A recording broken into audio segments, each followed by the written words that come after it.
Bonsoir à tous, bienvenue dans cet instant suspendu, là où les mots deviennent des émotions, et où chaque silence cache un battement de cœur.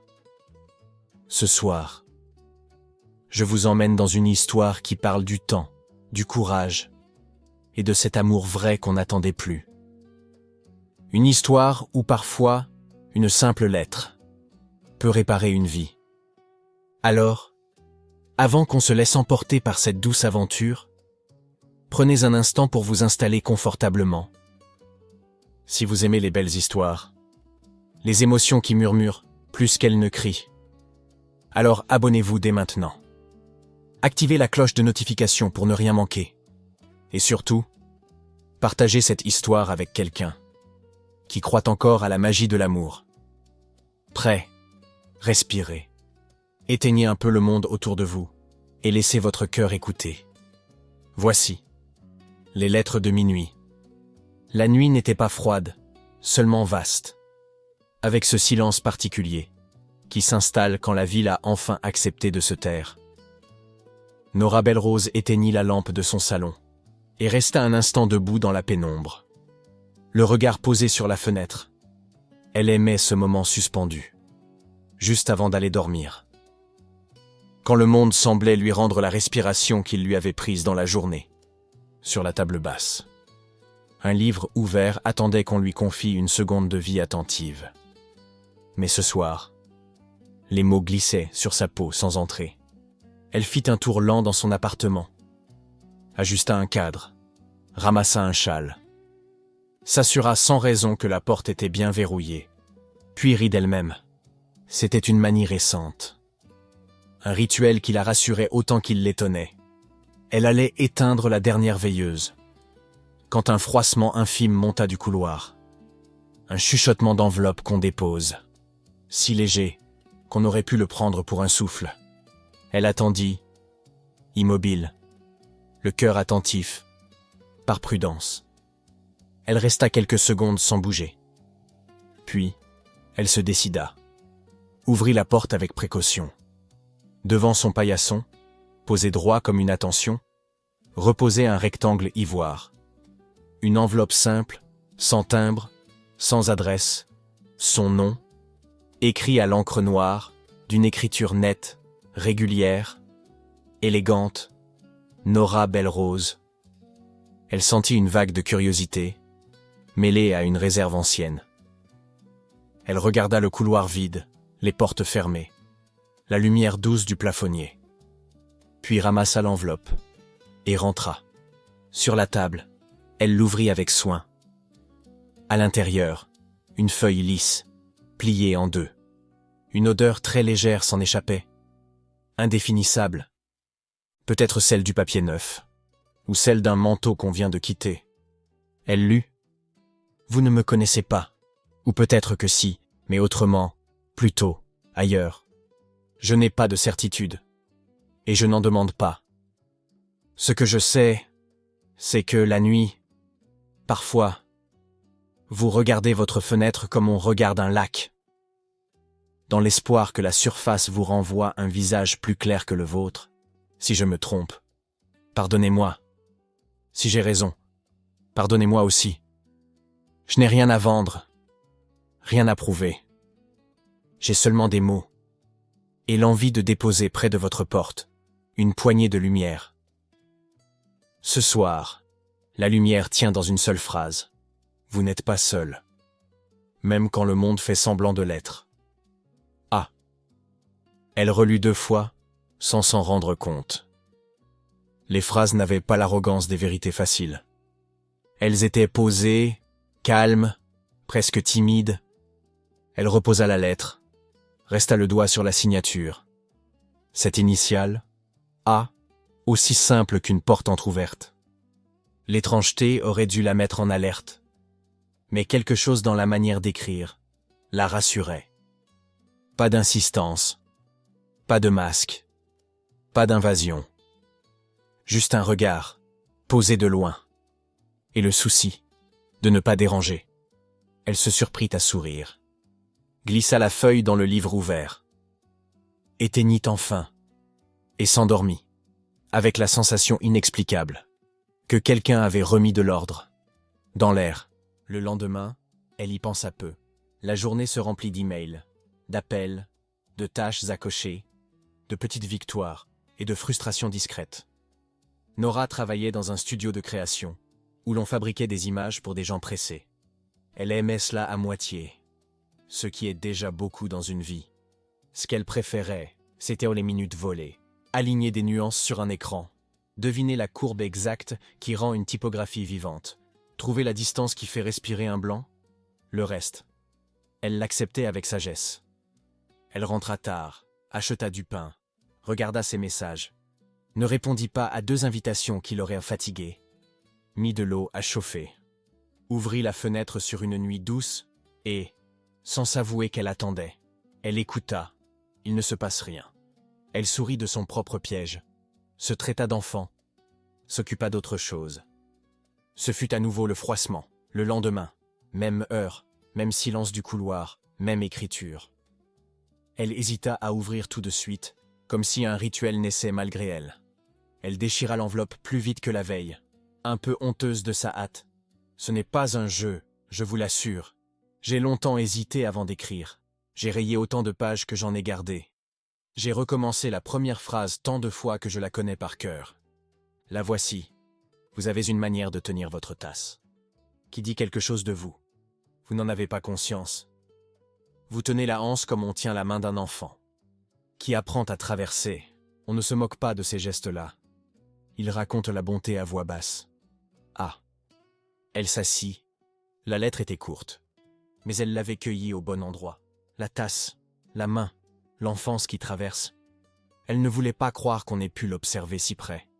Et pourtant, cela ne l'effrayait pas. Cela la touchait plutôt, comme lorsqu'un inconnu trouve les mots justes. Pour nommer ce que vous espériez sans le formuler, elle regarda ses mains. Elles n'étaient ni fines, ni grossières. Elles étaient utilement belles, avec de petites marques qui racontèrent les années.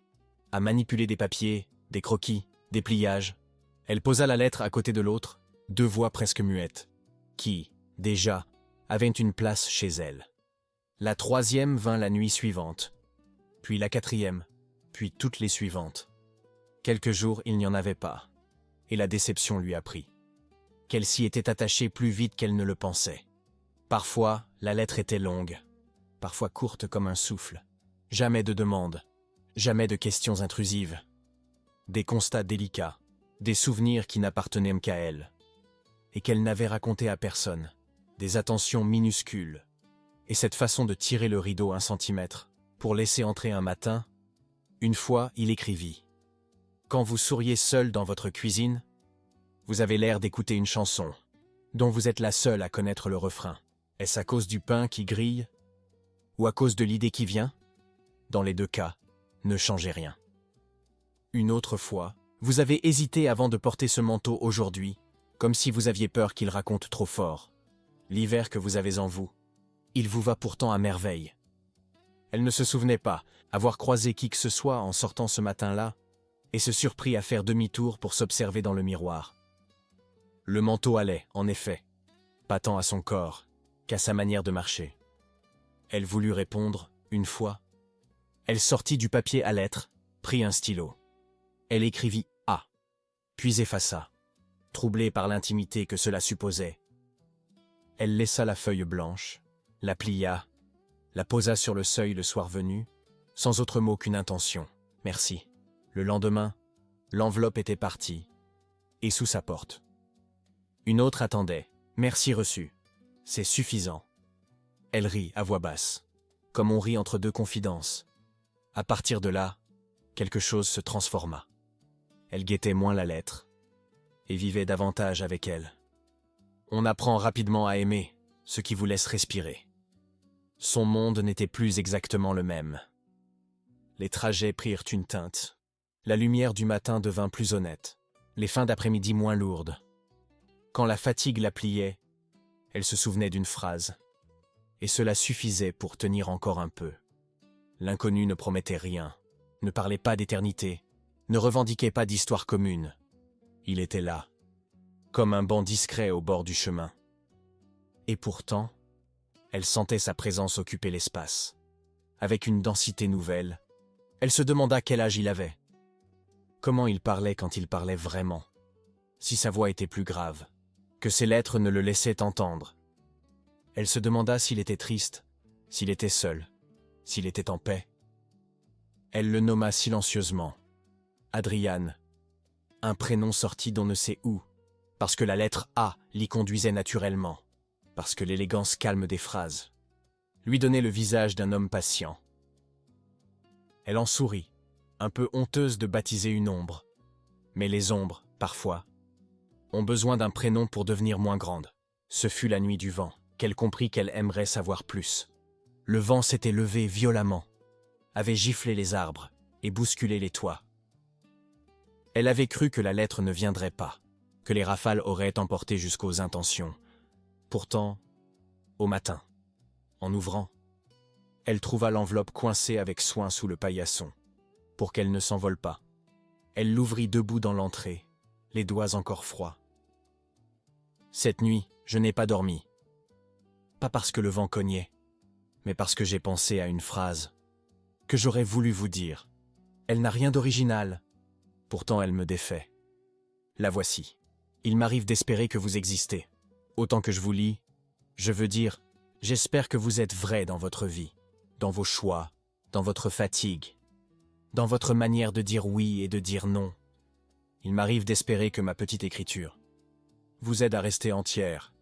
J'écris sans impatience, sans attente, sans salaire.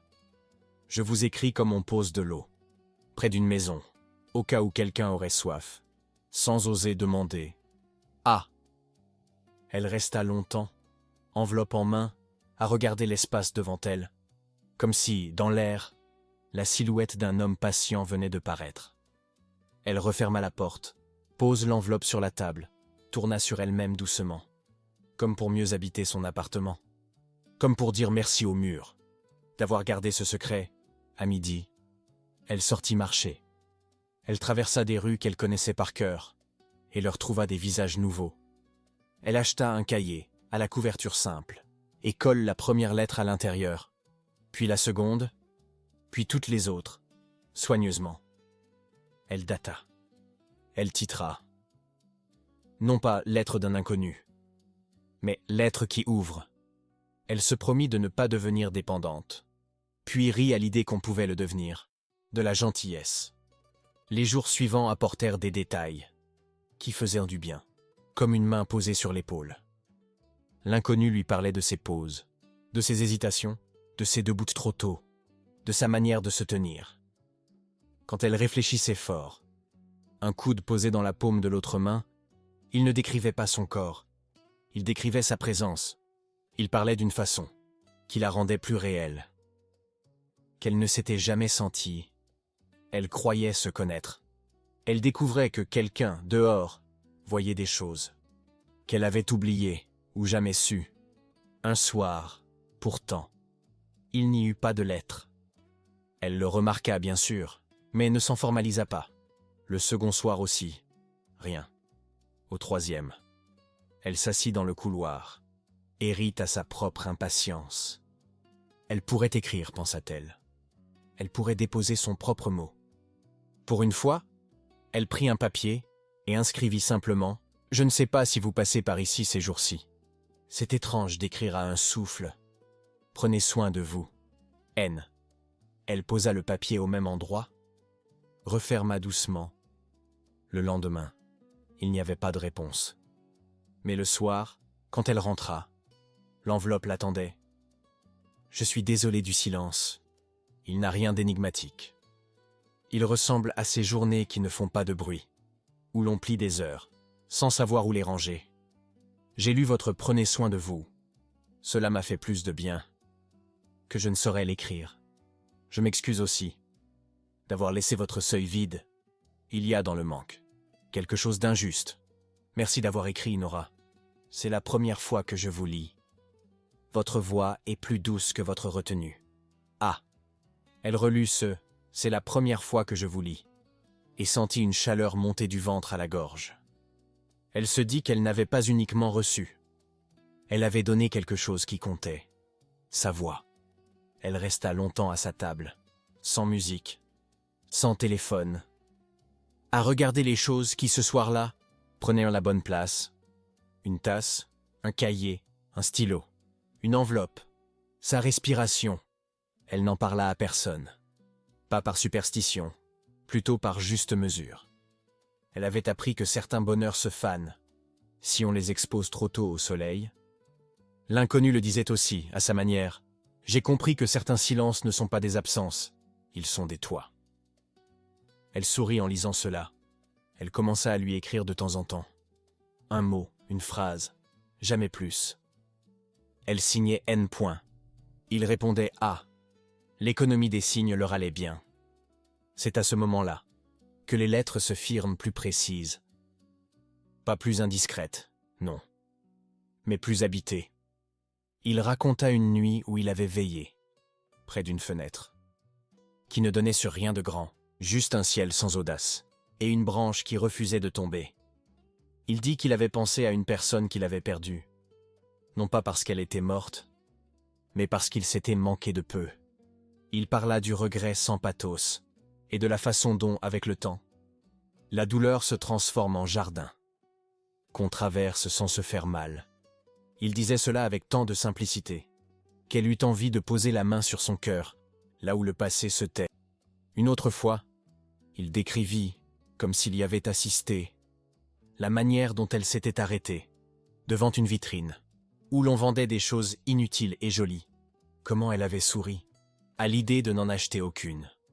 Comment elle avait repris sa marche, avec la joie discrète, de n'avoir obéi qu'à elle-même. Elle rit en se reconnaissant dans ce portrait. Elle se dit qu'elle avait aimé ce moment sans témoin, et qu'il y avait pourtant eu un regard. Pour le garder, l'hiver entra. Un hiver transparent, qui posait le froid sans violence. Les lettres continuaient. Certaines nuits, elle dormait avec l'enveloppe sous le livre, comme on garde près de soi. Ce qui a du poids. Elle commença à chercher des signes dans la rue. Non pas pour dévoiler l'inconnu, mais pour le saluer, au cas où il passerait. Elle croisa des hommes qui auraient pu être lui, et n'insista pas. Elle se dit qu'elle l'aurait peut-être reconnu. À la façon de marcher, à cette délicatesse qui traverse les phrases, et finit par imprimer les pas. Un matin, au pied de sa porte, elle trouva non pas une lettre, mais un petit carnet Kraft, relié d'un fil roux. À l'intérieur, une seule page écrite. Si un jour vous avez envie d'écrire pour de vrai, même des miettes, même des heures vides, ce carnet vous appartient. Si vous n'en avez pas envie, il vous appartient aussi. Je n'attends rien. J'aime l'idée que vous ayez près de vous un lieu où vous pouvez poser ce que vous ne dites à personne. Ah. Elle tourna les pages blanches et eut l'impression d'ouvrir des fenêtres. Elle s'assit et écrivit quelques lignes. Pas pour répondre, pour se souvenir. Elle parla d'un matin de pluie, où elle avait eu envie de pleurer sans raison, d'un café bu trop vite, d'une phrase entendue au hasard, qui l'avait frappée. Pour des raisons qu'elle ne démêlait pas, elle referma le carnet, le posa près de la lampe. Elle sentit, presque physiquement, que quelque chose en elle venait de s'aligner. Une verticale entre sa voix, ses gestes, et son regard sur le jour. La nuit suivante, l'enveloppe arrivait avec un dessin minuscule. À la place des mots, il avait tracé, au trait fin, une tasse et une plume, posées sur une table, à côté d'une fenêtre. Pas de signature, juste l'initiale. Elle garda le carnet, la tasse, la fenêtre. Elle avait envie de pleurer de gratitude. Elle rit au lieu de ça, les mains sur le visage. Parce que c'était trop, parce que c'était simple, parce que c'était exactement à sa taille. Puis arriva ce soir, où la lettre changea de couleur. Pas de papier ni d'encre, de ciel. Le ciel du message était plus intime. Elle l'ouvrit avec un sérieux nouveau. J'ai hésité avant d'écrire ceci. Je me suis dit que je n'avais aucun droit. Je me suis dit aussi que me taire serait vous manquer. Alors j'écris, sans espoir, sans plan. Il existe des rencontres qui n'en sont pas. Deux présences se tiennent à distance, se comprennent malgré ça, se gardent l'une l'autre, en dehors du bruit. Je crois que c'est ce que nous faisons. Je ne vous demande pas de me voir. Je ne vous demande rien. Je voulais seulement vous dire ceci. Vos lettres. Car oui, désormais, vous m'écrivez aussi. M'ont aidé à remettre de l'air dans ma poitrine. Je ne m'attendais pas à cela. J'écris pour vous. J'apprends grâce à vous. Il y a dans votre manière de vivre une religion du vrai qui m'enseigne, je n'ai plus peur du silence. Quand je vous sais au bout de la nuit, ah! Elle se leva, fit 2 pas dans le salon, revint s'asseoir. Elle relut. Elle posa la paume sur la feuille, comme on pose une main sur un front. Elle pensa à la personne qu'elle était. Avant ces lettres, correcte, discrète, un peu abîmée par la routine, fidèle à ses promesses. Parfois trop. Elle se regarda. Elle était la même. Et une autre. Quelqu'un l'avait vue.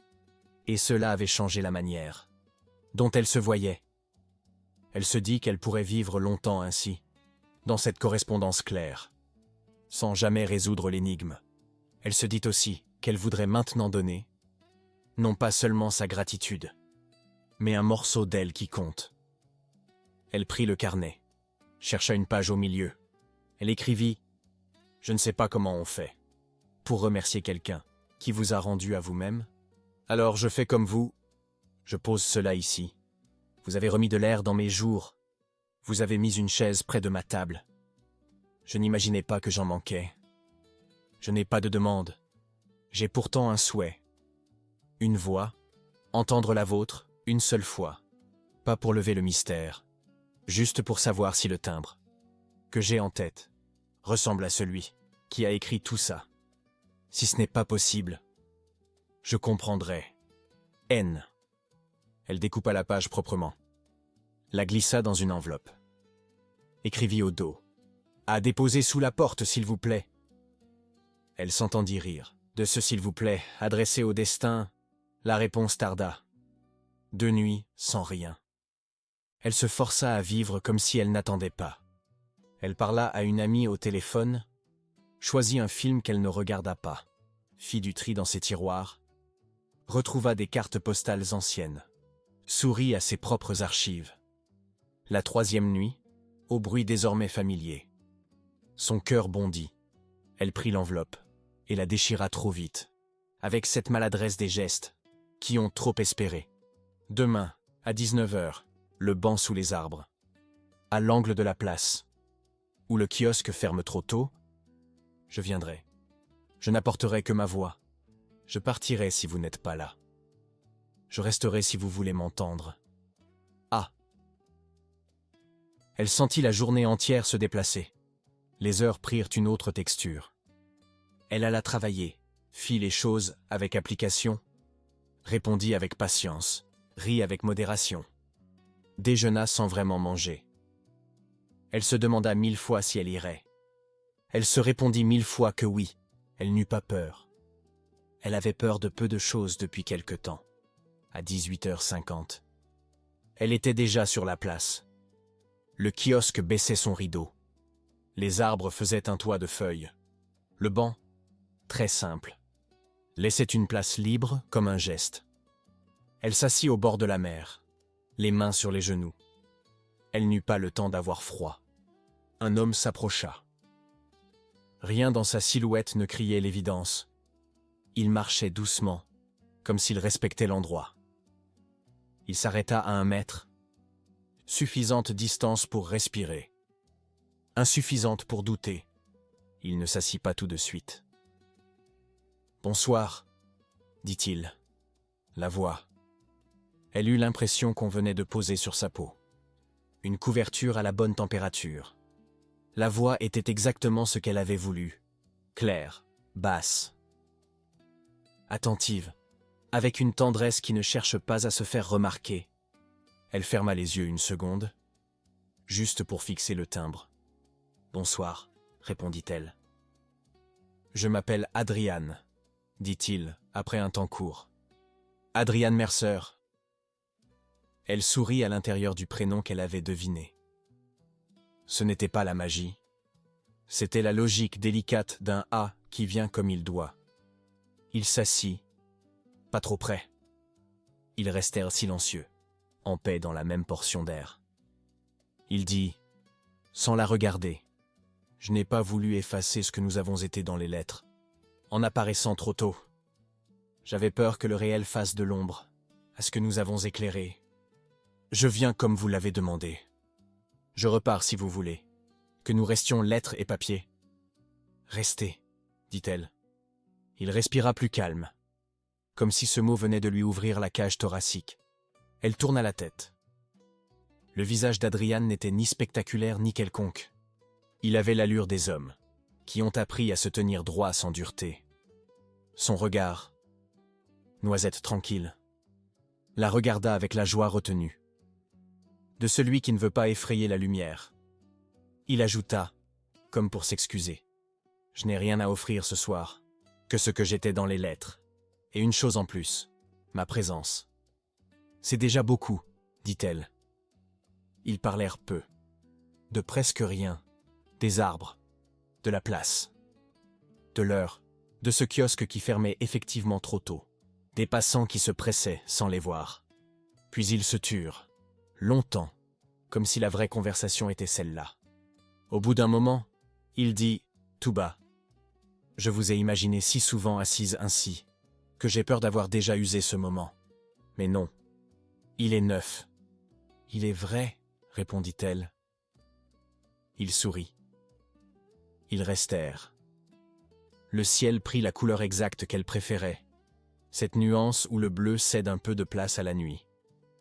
Sans capituler vraiment, elle pensa que si quelqu'un demandait ce qu'était le romantisme, elle lui répondrait « c'est la justesse d'un banc à deux ». Elle comprit qu'elle ne voudrait pas de grandes déclarations. Elle voulait la vérité patiente, la main offerte, le regard qui ne force rien. Quand ils se levèrent, la nuit était installée. Ils marchèrent côte à côte jusqu'à l'angle de la rue. Il n'essaya pas de la raccompagner.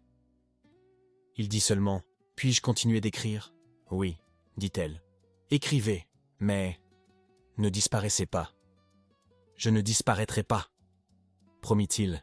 « Je ne sais faire que revenir. » Elle rentra chez elle, ferma la porte en respirant avec lenteur, comme après une longue course. Elle ne s'effondra pas sur le canapé. Elle ne pleura pas. Elle alla droit au bureau, ouvrit le carnet Kraft et écrivit « J'ai entendu ta voix ». Elle ressemblait exactement à l'enveloppe. Elle s'arrêta à « ta ». Elle sourit au glissement. Elle ne corrigea pas. La lettre du lendemain arriva à l'heure attendue, comme si le monde venait de reprendre un rythme secret. Qu'ils étaient deux à connaître. Elle l'ouvrit debout, encore chaussée. « Merci d'avoir dit « restez ». J'ai eu peur toute la journée, d'apporter trop de bruit dans notre calme. J'irai lentement. Je suis fait pour cela. Il y a des années, j'ai aimé quelqu'un que j'ai manqué, en allant trop vite. Il m'a fallu du temps pour comprendre que l'amour n'est pas une urgence, c'est une fidélité. J'aimerais, si vous le voulez, marcher avec vous, à l'allure de votre souffle. Ah !» Elle s'assit, la lettre à plat, les mains ouvertes à côté, comme pour la bénir. Elle pensa que personne ne lui avait jamais proposé cela, l'allure de son souffle. Elle pensa qu'on l'avait souvent contrainte à accélérer, parfois ralentie jusqu'à l'immobilité, mais jamais accordée. Elle ferma les yeux et imagina la marche. 2 pas, puis 2. Sous les arbres, elle écrivit une réponse. Brève, oui. Elle la glissa sous la porte pour le lendemain. Rit à cette manière d'envoyer un « oui ». Comme on envoie un signal dans un port, les jours suivants prirent une teinte d'aurore. Ils se retrouvèrent parfois, sans s'en faire une loi. Sur le même banc, toujours à la même heure, toujours avec la même simplicité. Ils ne se racontaient pas tout. Ils ne se pressaient pas. Ils ajoutaient, comme on ajoute à une muraille, des pierres qui tiennent. Une fois, elle lui demanda ce qu'il faisait, quand il n'écrivait pas. Il répondit qu'il travaillait avec des pages, beaucoup, qu'il aimait polir des phrases pour des autres, qu'on appelait cela « éditer », Mais que lui préférait dire? Mettre de l'eau à la bouche des mots. Le banc de pierre gardait la chaleur du jour. Un peu. Juste ce qu'il fallait pour que leurs mains n'aient pas froid. Elle avait posé la sienne au milieu, paume ouverte, lui avait dit « Reste », et il était resté. Rien d'autre n'était nécessaire. La ville avait baissé la voix, comme on baisse la lumière. Ils entendirent un vélo passer, un rire étouffé au loin, puis le calme revenu. Ce calme qu'on reconnaît, quand on a longtemps manqué d'air. Le lendemain, la lumière entra plus tôt qu'à l'habitude, par la fenêtre de Nora. Elle se leva sans se presser, fit chauffer de l'eau, attendit que la bouilloire respire, versa le café lentement et resta un instant debout, tasse entre les mains, à regarder la vapeur. Elle pensa au mot d'Adriane, celui qui n'était pas dans une lettre. Reste. Elle sourit, s'assit, ouvrit le carnet Kraft, écrivit 2 lignes qui tenaient dans un souffle. Il y avait ta main, et le monde tenait dedans. Je n'ai pas eu peur. Elle referma, le jour pouvait commencer. Ils gardèrent le banc comme on garde un secret. Ils s'y retrouvaient sans se le dire trop. L'heure variant à peine, la lumière aussi. Parfois ils parlaient, parfois non. Ils n'étaient pas pressés de nommer les choses, qui se dévoilèrent d'elles-mêmes.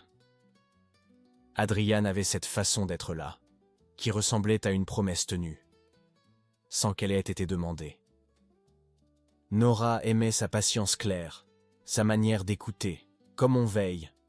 Ils apprirent à s'accorder sur de petites choses d'abord. La marche, la longueur des silences, le temps d'un thé, la juste place d'un mot. Un soir, elle demanda doucement « Est-ce que tu écrivais avant moi ?» Il eut un mouvement du menton, presque un oui timide. « Mais autrement, dit-il, j'écrivais pour me tenir debout. Je t'écris, pour tenir la lumière. » Elle baissa les yeux, émue de simplicité. « Et pourquoi moi ?» Il respira, chercha, ne force pas la phrase. « Parce qu'un soir, j'ai vu quelqu'un qui regardait sa fenêtre, comme on regarde un départ qu'on ne veut pas rater. Et j'ai pensé, si je dépose un mot, peut-être que l'air l'apportera un peu. J'ai eu peur d'être maladroit, envahissant, déplacé. Alors j'ai pris la plus petite voix que je connaissais. Je l'ai posée au bord de ta porte. Le reste a marché tout seul. » Elle hocha la tête. C'était loin d'être toute l'histoire. Elle le sentait. Mais c'était déjà beaucoup. Elle ne chercha pas à tirer le fil trop vite.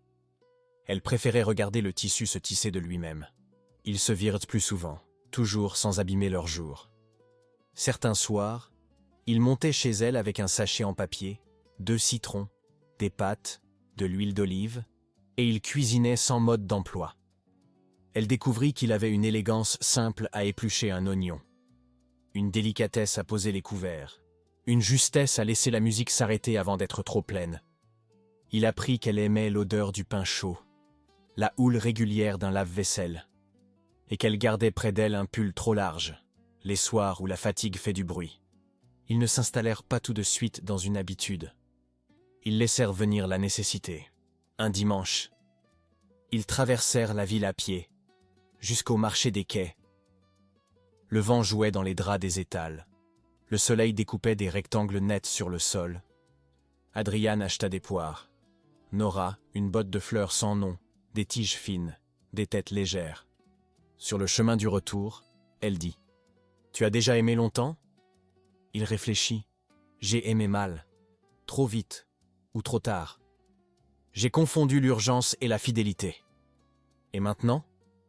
Maintenant. J'apprends à tenir à une main, sans lâcher l'autre. » Elle lui serra brièvement les doigts. « C'est bien, » dit-elle.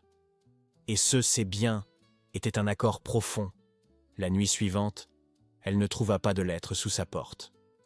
Cela ne l'inquiéta pas. Elle savait désormais qu'il y avait une autre manière d'être écrit. Sa présence, son geste, sa voix, et ce regard qui ne demandait rien. Elle se coucha tôt, dormit bien, rêva peu.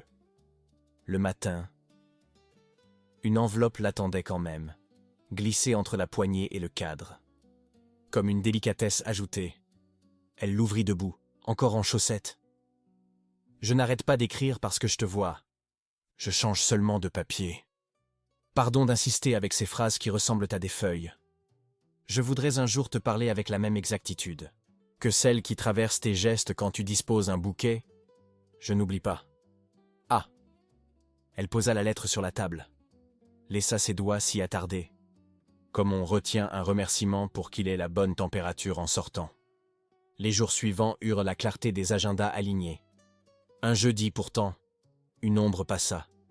En plein milieu d'une conversation qui n'avait rien de grave, une phrase d'Adriane se cassa en deux. Nora releva la tête. « Ça va ? J'ai reçu un message, un ancien message plutôt. Quelqu'un que j'ai laissé partir, ou qui m'a laissé... Je ne sais pas.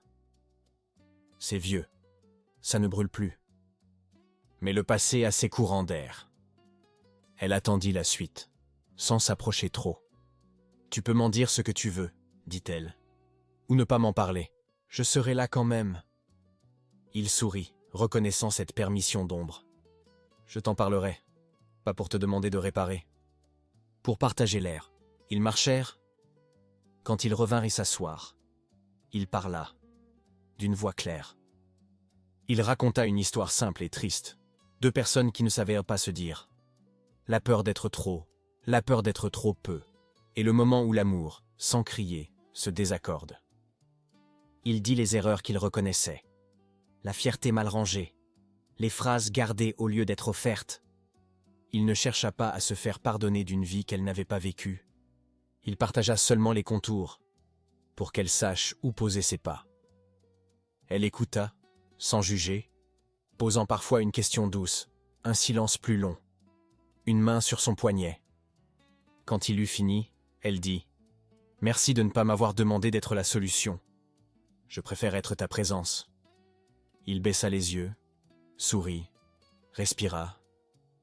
Ce soir-là, leurs doigts se cherchèrent plus longtemps sur le banc. Ils n'avaient pas besoin de mots lourds.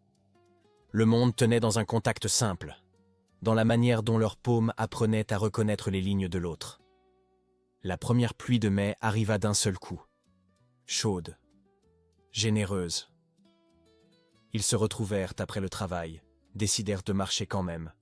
Sac sur l'épaule, veste ouverte, laissant l'eau faire ce qu'elle sait faire, laver, agrandir, remettre aux justes proportions. Au coin d'une rue, l'averse força une halte sous l'auvent d'une boutique fermée. Ils se regardèrent, un peu trempés, un peu avertis par la proximité soudain évidente. Nora sourit, essora une mèche de ses cheveux. Adriane leva la main, hésita une seconde, puis écarta doucement cette mèche collée à sa tempe. Le geste fut d'une lenteur exacte. Elle ferma les yeux, très peu. Juste assez pour dire oui sans parole. Le baiser vint avec la pluie. Il ne chercha rien, ne prouva rien, n'exigea pas. Il s'installa comme une évidence, comme un abri trouvé au moment juste. Ce fut une chaleur simple, une douceur qui ne se précipite pas, un accord pris dans le calme. Quand ils se séparèrent, le monde n'avait pas changé d'axe. Il avait changé de densité. La pluie paraissait moins froide. Ils restèrent tout près, fronts presque joints, rires encore retenus au bord des lèvres. Elle dit « D'accord ». Il répondit « D'accord ». Et ce fut un contrat sans signature. Ils n'en parlèrent pas le lendemain. Ils vécurent. Ils se virent, travaillèrent, mangèrent, dormirent. Les gestes avaient seulement gagné une justesse. La main qui se cherche en passant un plat, l'épaule qui accueille une fatigue, le silence qui se sait désiré, une nuit. Il resta chez elle. Ils s'endormirent l'un contre l'autre, sans vouloir démontrer qu'il s'était passé davantage. La deuxième nuit, ils se retrouvèrent de la même façon. Et ce fut plus clair. La peau parla. Ils se découvrirent avec ce respect rare. Des promesses qu'on ne prononce pas mais qu'on tient. Rien de cru, rien de voilé non plus. Une lenteur, des respirations qui s'accordent. Des mains qui apprennent un territoire, en demandant la permission à chaque pas. Quand la lumière du matin posa un trait pâle au bord du rideau, ils étaient deux, entiers, plus légers, avec ce sérieux tendre qu'on a après avoir dit la vérité par le corps. Nora se leva pour mettre de l'eau à bouillir. Adrian la regarda nouer ses cheveux, marcher pieds nus, ouvrir la fenêtre. Il se dit qu'il n'avait jamais connu ce calme-là. Elle revint avec 2 tasses, s'assit contre le lit, à moitié drap, à moitié soleil, et demanda simple « Est-ce que tu m'as tout dit ?» Il ne prit pas la fuite. Il posa sa tasse. « Pas tout, pas encore, parce que ce n'est pas une énigme, c'est une histoire. Et je veux te la dire sans t'abîmer dedans. Dis-la alors, à ton allure. » Il respira. Puis il parle. Il dit le premier soir. L'ombre dans son couloir, le papier lisse. La peur d'écrire trop fort, l'oreille collée au silence pour entendre si la lettre atterrissait sans bruit. Il dit la joie simple du froissement à travers la porte. Le lendemain, quand il s'était approché tôt, pour voir si l'enveloppe avait disparu. Il dit les jours de rien où il n'avait pas osé passer, de peur d'être trop présent. Et ceux où il avait tourné dans la rue, pour vérifier que la lumière de sa cuisine était bien là. Il dit l'étonnement d'un libraire ami, qui lui avait parlé d'une lectrice qui tenait un livre comme un pays.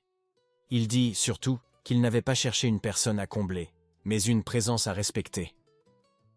Et qu'il avait choisi sa plus petite voix, pour être sûr de ne pas briser sa fenêtre. « Pourquoi moi ?» murmura-t-elle encore, non pas pour exiger une preuve, mais pour caresser la cause. « Parce que j'ai reconnu ta façon de regarder le monde. Tu ne le prends pas. Tu l'écoutes. Tu n'achètes pas une chose, tu lui fais de la place. Tes gestes disent merci au lieu de demander pardon d'exister. J'ai eu envie de poser près de toi un mot qui se tient bien debout. » Elle resta immobile, à respirer cette réponse. Puis, très doucement, « Est-ce que tu savais mon nom ?»« Oui. Trop tôt peut-être. L'interphone l'a dit avant moi. Je l'ai gardé comme on garde un verre plein sans y toucher. Et si je n'avais pas voulu te connaître, j'aurais appris à te lire de plus loin, ou à me taire.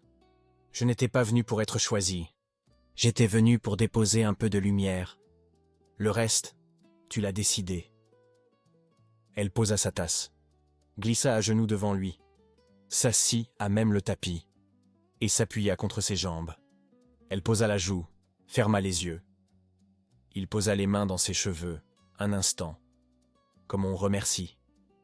Ils restèrent ainsi longtemps, sans autre langue que la peau et l'air. Ils reprirent leur jour à cet endroit-là, un amour devenu réel, sans perdre la délicatesse du commencement. Parfois, il glissait encore une enveloppe, juste une phrase, pour le plaisir de la porte. Parfois, elle laissait à son tour, sous le paillasson d'Adrian, un morceau de papier minuscule. « Bois de l'eau, te fatigue pas, à ce soir. » Ils inventèrent une ponctuation faite de bougies allumées, de verres posés du côté soleil de la table, de serviettes pliées, d'ampoules changées à 2, d'un fil à linge tendu de travers, parce qu'il riait en l'accrochant. Il y eut une ombre, encore. L'ombre n'a pas besoin d'invitation pour passer. Un matin, un message trop appuyé, d'un ancien amour d'Adrian, une proposition ambiguë, un « et si » qui ressemblait à une corde tendue. Il le montra à Nora, sans commentaire, sans panique, sans faire l'homme parfait. Il le montra par loyauté. Elle lut, leva les yeux, hocha la tête. « Tu sais qui tu es, dit-elle. Alors réponds comme tu es. » Il écrivit. « Je te souhaite la lumière juste. La mienne est ici. » Il posa le téléphone. Ne vérifia pas s'il recevait une réponse. Il serra Nora contre lui. Comme on serre ceux qui respirent au bon endroit. Ils apprirent aussi à s'excuser vite. Une soirée trop longue au studio. Un message auquel on répond trop tard. Un « j'arrive » qui n'arrive pas. Ils avaient mis au centre la règle 0. On ne se perd pas pour tenir nos délais. Ils la tinrent. Ils apprirent à dire « J'ai mal répondu. J'étais ailleurs. Je suis revenu. » L'amour n'était pas un examen. C'était une pratique. La collection de livres qu'ils faisaient ensemble prit de l'ampleur. Les libraires commencèrent à aligner leurs titres au même endroit. On reconnut une patte, une discrétion, un blanc qui respire. Un journaliste écrivit une chronique avec des mots simples et justes. Ils se regardèrent, un soir, devant une vitrine, où leur nom minuscule apparaissait au dos. Ils n'avaient même pas besoin de célébrer fort. Ils se prirent en photo, mal cadrées, riantes, qu'ils collèrent dans le carnet avec du ruban. En dessous, Nora écrivit « Nous avons laissé entrer de l'air chez les autres ». Adrian ajouta « Et nous en avons gardé pour nous ». Un soir d'été, après un repas dehors, ils montèrent sur le toit avec une couverture et un panier. La ville sentait la pierre tiède et la menthe. Ils parlèrent peu, se partagèrent une pêche trop mûre, gardèrent le noyau dans une coupelle, comme si c'était une promesse. Au milieu de la nuit, l'étoile arriva, plus nette qu'à l'habitude, comme si le ciel faisait un effort pour être exact. Adrian sortit de sa poche un petit papier plié. Il hésita un instant, vieux réflexe, puis le lui tendit. Elle ouvrit. C'était une lettre, manuscrite, pas longue. « Je n'ai plus besoin de t'écrire pour te garder près de moi, mais je veux continuer à t'écrire pour garder près de moi. Ce que nous sommes devenus, j'ai longtemps cru qu'aimer, c'était faire. Tu m'as appris qu'aimer, c'est laisser être. Si tu veux, nous pouvons dire « nous », sans voiler toi et moi. Nous pouvons marcher longtemps.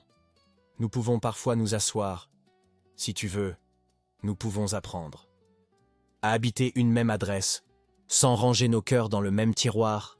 Si tu veux, nous pouvons ne pas nous promettre l'éternité, mais la fidélité. Si tu veux, reste. Ah. Nora ne répondit pas tout de suite. Elle relut, posa la lettre sur sa poitrine, regarda le ciel, puis lui. Elle dit, d'une voix posée, « Oui, à notre allure. » Ils élargirent alors doucement le cercle de leur jour. Il vint un peu plus souvent chez elle. Elle laissa une brosse à dents chez lui. Ils ne déménagèrent pas l'un chez l'autre. Mais ils cessèrent d'arriver avec un sac. Ils choisirent une table à 4 mains, dans une brocante qui sentait la sueur et les histoires. Ils la portèrent, maladroits et heureux, jusqu'au salon de Nora. Ils s'assirent de chaque côté. Il posa un carnet. Elle rinça un verre. Ils décidèrent que cette table serait le lieu de ce qui respire. Fleurs, livres, pain, lettres, rien qui abîme, rien qui encombre. La première dispute arriva un lundi, sans alibi. Ils se ratèrent sur une phrase. Elle avait travaillé tard. Il avait répondu sec. Cela tenait à peu de choses. Un angle d'humeur, un fil tiré trop fort. Ils furent tentés un instant de se taire par fierté. Ils choisirent l'autre chemin. Ils se retrouvèrent sur le banc. Ils parlèrent. Ils dirent l'un et l'autre. « J'ai eu peur. J'ai été maladroit. Je ne voulais pas ça. » Il y eut un silence, puis un baiser. Le banc garda la trace, comme toujours, sans se vanter. La nuit suivante, la lettre revint. Elle tenait en 3 lignes. Pardon d'avoir appris si tard à bien parler. Merci de ne pas m'avoir demandé de devenir un autre. Je t'aime où tu es, comme tu es, et j'aime où je suis. Quand je suis avec toi. Ah. Nora posa l'enveloppe sur la table, ouvrit la fenêtre, laissa entrer un peu de nuit. Elle répondit sur une feuille blanche, avec une écriture qui ressemblait à sa marche. Je ne veux pas d'une histoire parfaite. Je veux une histoire vraie. Nous la faisons. Je t'aime à l'allure de nos souffles. Haine. Ils ne cherchèrent pas la fin de leur histoire. Ils la laissèrent vivre. Ils comprirent que l'amour n'est pas un sommet à atteindre, mais une manière de marcher, une discipline tendre, une écoute qui s'apprend, se perd, se retrouve. Ils acceptèrent les soirs trop pleins et les matins trop vides, et, chaque fois, remirent au centre la règle 0. 1 an passa. Ils marquèrent la date sans la souligner. en allant à la place haute, en posant leurs mains ensemble sur la pierre, en levant les yeux vers la même étoile, qui leur faisait signe. Depuis le premier soir où ils ne se connaissaient pas, Adrian sortit une dernière enveloppe. Pas un au revoir, un rituel. À l'intérieur, une clé attachée à un ruban simple. « C'est quoi ?» demanda Nora, avec ce sourire qui sait déjà. La clé d'un lieu où poser ce qu'on n'ose pas perdre. Pas une maison. Une petite pièce au fond d'une cour. Une table. 2 chaises. Une fenêtre. De la lumière. On y ira quand on voudra. On l'appellera l'atelier des lettres. On n'aura pas besoin d'écrire pour y entrer. Mais on pourra s'y taire aussi. Je veux garder un endroit où nos phrases seront toujours les bienvenues. Elle ferma la main sur la clé, respira plus grand, dit seulement « Oui ». Ils descendirent la rue côte à côte. Au coin, la vitrine d'une librairie renvoyait une image floue de deux, main dans la main. Ils ne s'arrêtèrent pas pour se regarder de dehors. Ils continuèrent. Au-dessus, la nuit avait pris ce bleu, qui promet sans menacer. L'étoile, sans réclamer, brillait à sa place. Et eux, sans se lasser, la saluèrent comme on salue une vieille amie. Puis ils rentrèrent, posèrent la clé sur la table, mirent de l'eau à chauffer, ouvrirent la fenêtre. Le monde, ce soir-là, avait exactement la taille de la pièce, de leur souffle et de leurs 2 voix, qui savaient désormais écrire la lumière. Sans papier, ils restèrent un moment encore, silencieux, à regarder la lumière s'étirer sur les murs, comme si le monde, lui aussi, voulait leur dire bonne nuit. Et quand la fenêtre laissa passer le souffle du dehors, ce n'était plus seulement le vent. C'était le murmure de toutes les lettres qu'ils avaient écrites, devenues désormais des respirations partagées. L'amour parfois ne se crie pas. Il se vit à voix basse, dans le respect, dans la tendresse, dans l'écoute. Et quand 2 âmes trouvent leur rythme, le reste du monde s'accorde. Alors, vous, qu'avez-vous ressenti en écoutant cette histoire? Croyez-vous encore à ces amours qui se construisent lentement? À ces gestes simples qui réparent sans promesse? Dites-le nous en commentaire. On a hâte de lire vos mots. Likez si cette histoire vous a touché. Abonnez-vous pour ne manquer aucune nouvelle histoire. Partagez cette vidéo à quelqu'un qui croit encore en la force douce de l'amour. Et souvenez-vous, les plus belles histoires ne s'écrivent pas toujours sur du papier. Parfois, elles se gravent simplement, dans les souffles qui se répondent, à fleur d'émotion. Chaque histoire révèle nos cœurs.